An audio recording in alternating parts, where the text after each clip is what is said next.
대전에 사는 김민수 씨는 지난해 추석 술자리에서 동생에게 가볍게 던진 우리 부모님이 너한테 더 많이 주시더라라는 말 한마디로 30년 동안 이어온 형제 관계가 완전히 무너졌습니다.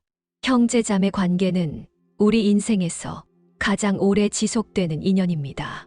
부모님보다도 배우자보다도 더 오랜 시간을 함께하는 사이죠. 하지만 이렇게 소중한 관계가 때로는 한순간의 말실수로 무너지기도 합니다. 오늘은 형제자매에게 절대로 해서는 안 되는 말들에 대해 이야기해 보려고 합니다. 첫째, 부모님 편애와 관련된 발언입니다. 엄마 아빠는 늘 내 편이었잖아. 너는 늘 부모님한테 더 많은 걸 받았어. 나는 늘 2등 시민 같았어. 프랑스의 철학자 장폴 사르트르는 형제자매 간의 갈등은 부모의 사랑을 둘러싼 오해에서 시작된다고 했습니다.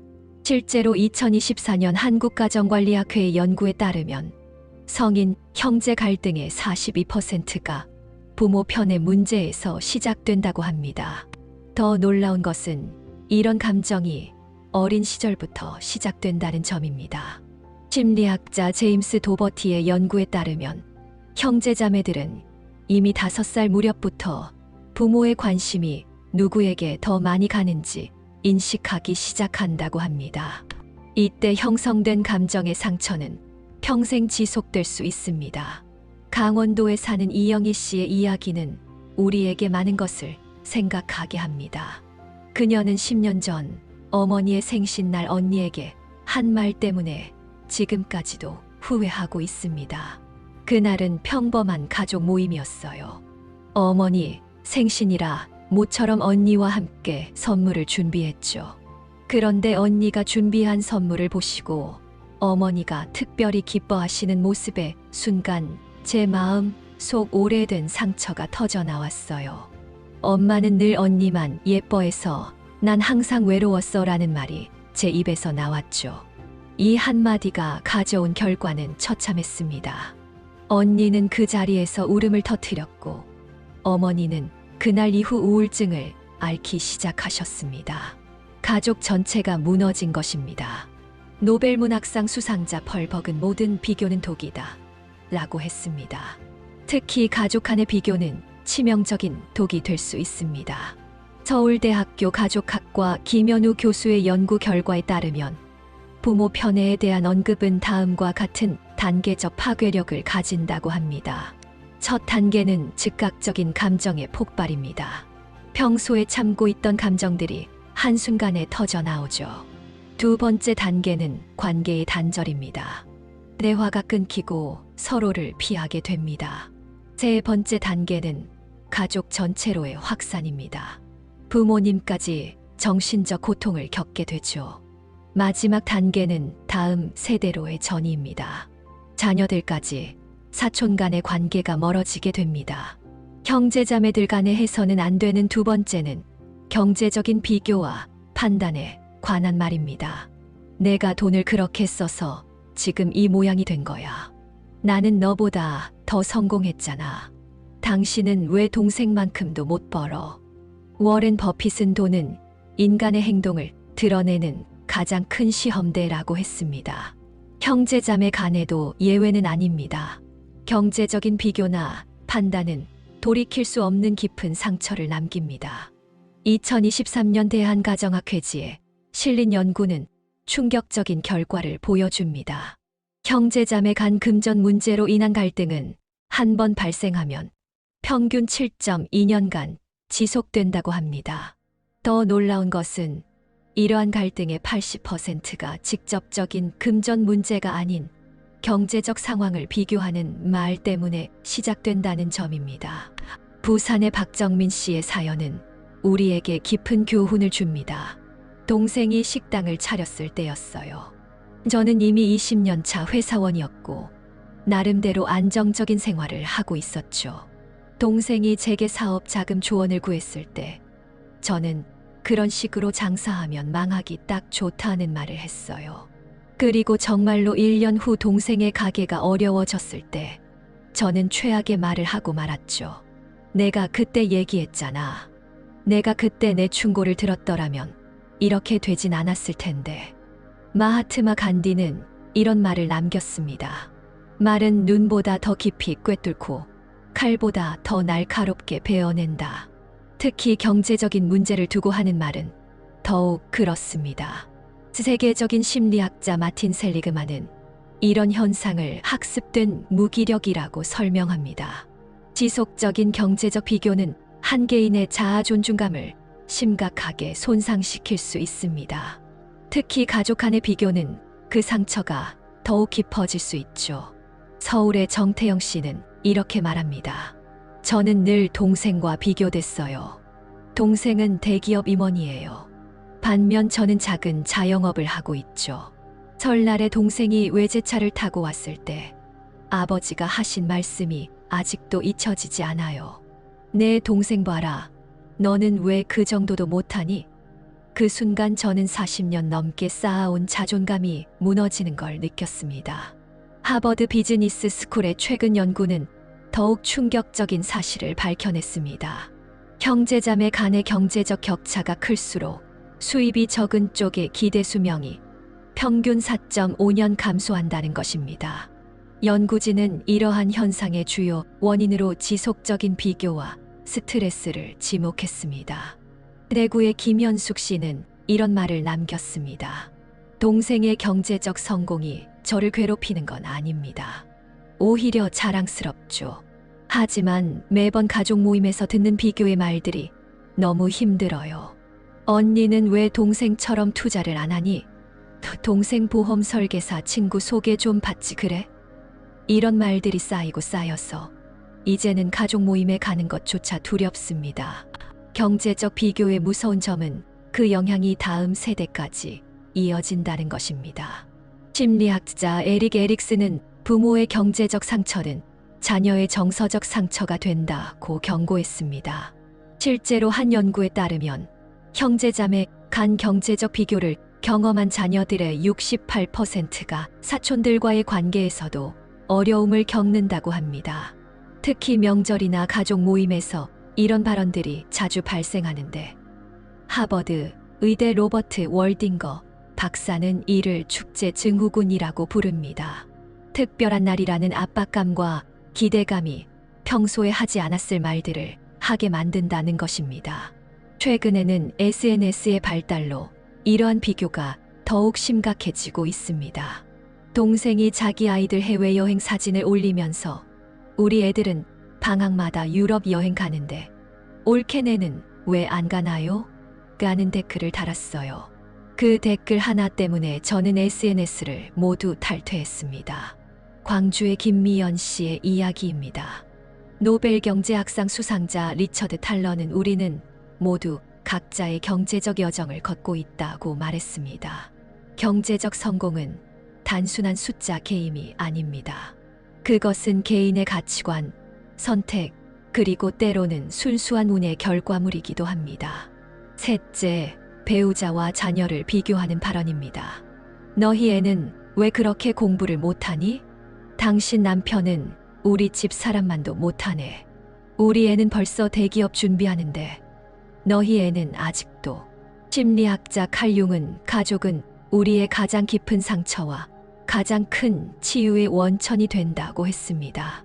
하지만 배우자와 자녀에 대한 비교는 이 치유의 가능성을 영원히 닫아버릴 수 있습니다. 서울대학교 가족상담센터 정미란 박사의 최근 연구 결과는 충격적입니다. 자녀 교육이나 배우자 관련 발언으로 인한 형제자매 갈등은 다른 어떤 갈등보다 회복이 어렵습니다. 평균적으로 회복에 15년 이상이 걸리며 40%는 영원히 회복되지 못합니다. 인천의 최희민 씨의 사례는 이런 현실을 잘 보여줍니다. 언니가 우리 아이를 보고 우리 애보다 못하다는 말을 한 뒤로 5년째 만나지 않고 있어요. 처음에는 잠시 화가 나서 그랬는데 시간이 지날수록 그 상처가 더 깊어지더라고요. 아이가 자라면서 이모는 왜 안 만나요? 라고 물을 때마다 가슴이 미어집니다. 교육심리학자 존 딜레이니는 아이들은 어른들이 생각하는 것보다 훨씬 더 예민하게 비교의 말을 감지한다고 경고합니다. 특히 사춘기 시절의 비교 경험은 성인이 된 후에도 트라우마로 남을 수 있다고 합니다. 미국의 소아정신과 의사 브루스 페리는 말합니다. 자녀 비교는 두 가정 모두를 파괴합니다. 비교당한 아이의 자존감은 물론 비교의 대상이 된 아이도 불필요한 압박감에 시달리게 됩니다. 특히 주목할 만한 것은 비교의 연쇄 효과입니다. 아이들을 비교하면 자연스럽게 배우자 비교로 이어지고 이는 결국 두 가정의 완전한 단절로 이어질 수 있습니다. 세계적인 교육자 마리아 몬테소리는 이런 말을 남겼습니다. 모든 아이는 자신만의 시계를 가지고 있습니다. 어떤 아이는 걸음마를 일찍 배우고 어떤 아이는 말을 일찍 터득합니다. 중요한 것은 도착점이 아닌 그 과정입니다. 아인슈타인도 어린 시절 말이 늦었고 에디슨은 학교에서 못하는 아이로 낙인 찍혔다는 사실을 기억할 필요가 있습니다. 아이들의 성장은 결코 단순 비교로 측정할 수 없는 것입니다. 특히 명절이나 가족 모임에서 이런 비교가 더욱 심해지는데 하버드 의대 로버트 월딩거 박사는 이를 축제의 그림자라고 부릅니다. 즐거워야 할 자리에서 오히려 더 깊은 상처가 생긴다는 것이죠.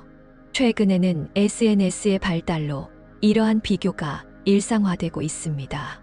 자녀의 성적, 수상 경력, 해외여행, 인증샷 등이 무분별하게 공유되면서 자연스럽게 비교의 문화가 형성되고 있는 것입니다. 형제자매 간에 해서는 안 되는 네 번째는 과거의 실수를 들추는 말입니다.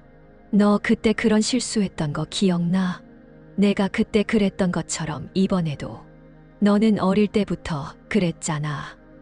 공자는 과거를 비난하는 것은 미래를 포기하는 것과 같다고 했습니다. 마크 트웨인도 우리는 과거에서 배울 순 있지만 거기서 살아서는 안 된다고 했죠. 우리 모두에게는 후회되는 과거가 있습니다. 하지만 그것을 의도적으로 들추어내는 것은 관계를 영원히 단절시킬 수 있는 가장 위험한 행동입니다. 과거의 실수를 지적하는 말의 치명적인 세 가지 측면을 살펴보겠습니다. 첫째, 이미 지나간 일에 대한 후회와 자책을 다시 불러일으킵니다. 시간이 흘러 잊혀졌던 상처가 다시 생생하게 되살아나는 것이죠. 이는 마치 아문 상처를 다시 헤집는 것과 같습니다. 둘째, 변화하고 성장한 현재의 모습을 인정하지 않는다는 메시지를 전달합니다. 사람은 누구나 성장합니다. 10년 전에 내가 아닌 것처럼 형제자매도 그때의 그 사람이 아닙니다. 셋째, 앞으로도 변화할 수 없을 것이라는 절망감을 안겨줍니다. 너는 원래 그래 라는 말은 미래의 가능성마저 차단해버리는 무서운 말입니다. 심리학자 브루스 페리 박사의 연구는 더 충격적인 사실을 보여줍니다. 과거의 기억을 부정적으로 상기시키는 것은 실제 트라우마를 다시 경험하는 것과 비슷한 뇌 반응을 일으킨다고 합니다. 특히 가족에게서 이런 말을 들을 때는 그 충격이 10배 이상 커진다고 하죠. 더 심각한 것은 이런 말들이 주로 언제 등장하는가 하는 점입니다. 보통 누군가가 성공을 이루었을 때 또는 중요한 도전을 앞두고 있을 때 이런 말들이 등장합니다. 그때처럼 이번에도 실패하면 어쩌려고? 이런 말들은 새로운 시도조차 하지 못하게 만듭니다. 철학자 니체는 이렇게 말했습니다. 우리는 과거를 바꿀 수는 없지만 그것을 바라보는 시선은 바꿀 수 있다. 과거의 실수는 성장을 위한 디딤돌이 될 수도 있고 영원한 족쇄가 될 수도 있습니다. 그것은 우리의 선택에 달려 있습니다. 특히 명절이나 가족 모임에서 이런 이야기들이 자주 등장하는데 이는 매우 위험합니다. 즐거워야 할 자리가 과거의 아픔을 되새기는 고통의 자리가 되어버리기 때문입니다. 심리학자들은 이를 회상의 더지라고 부릅니다. 또한 SNS의 발달로 과거의 기록들이 쉽게 저장되고 공유되면서 이러한 문제는 더욱 심각해지고 있습니다. 너 그때 이런 글 썼었잖아. 그때 그 사진 기억나? 등의 말들이 더 쉽게, 더 자주 등장하게 된 것이죠. 과거는 이미 지나갔습니다. 그것을 교훈으로 삼을 수는 있지만 무기로 사용해서는 안 됩니다. 우리 모두는 매일 성장하고 있으니까요. 이제 어떻게 하면 깨진 관계를 회복할 수 있는지 알아보겠습니다. 세계적인 심리학자 존 고트만 박사는 관계 회복에는 상처를 준 시간의 5배가 필요하다고 말합니다. 시간이 필요하단 뜻이죠. 하지만 불가능한 것은 아닙니다. 여기 전문가들이 제시하는 3가지 핵심 방법을 소개합니다. 첫째, 첫걸음 떼기. 아리스토텔레스는 리 길도 한 걸음부터라고 했습니다. 관계 회복도 마찬가지입니다. 한 연구에 따르면 관계 회복의 85%는 누군가의 첫걸음에서 시작된다고 합니다.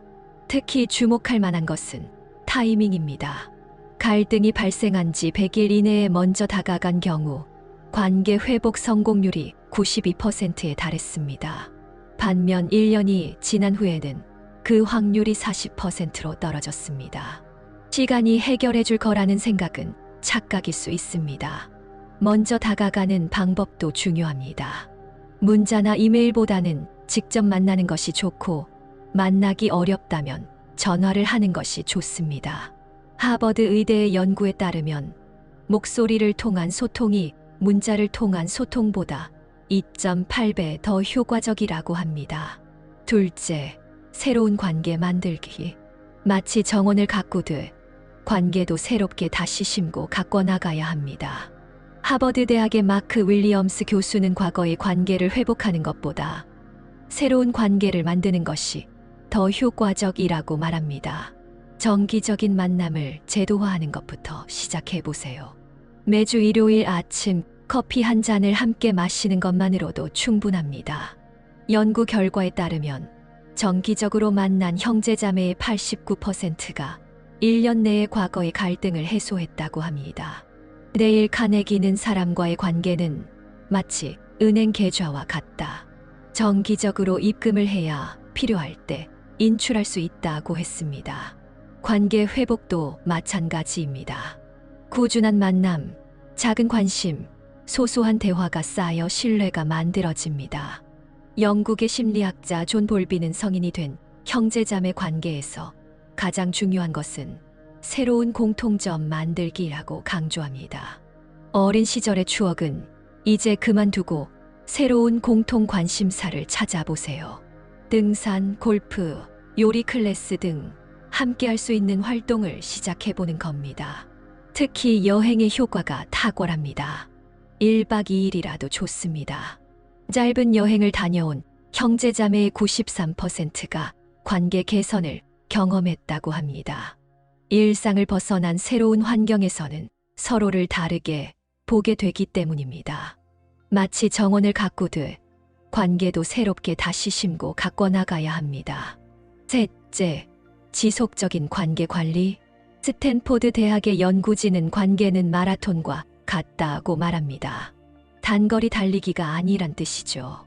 일시적인 화해가 아닌 지속적인 관계 관리가 필요합니다. 경청과 공감의 기술이 가장 중요합니다. 하버드 의대의 연구 결과는 놀랍습니다. 대화 중 고개 끄덕임만으로도 상대방의 스트레스 호르몬이 23% 감소했다고 합니다. 특히 5분 경청법이 효과적이었습니다. 5분 동안 단 한 번의 방해도 없이 상대방의 이야기를 들어주는 것입니다. 심리학자 칼 로저스는 진정한 경청은 치유의 시작이라고 했습니다. 상대방의 말을 중간에 끊지 않고 조언하려 들지 않고 그저 듣는 것. 이것이 관계 회복의 핵심입니다. 특히 적절한 거리두기가 중요합니다. UCLA 심리학과의 최신 연구는 건강한 경계선의 중요성을 강조합니다. 너무 가깝지도 너무 멀지도 않은 거리. 그것이 바로 형제자매 관계의 황금률이라고 합니다.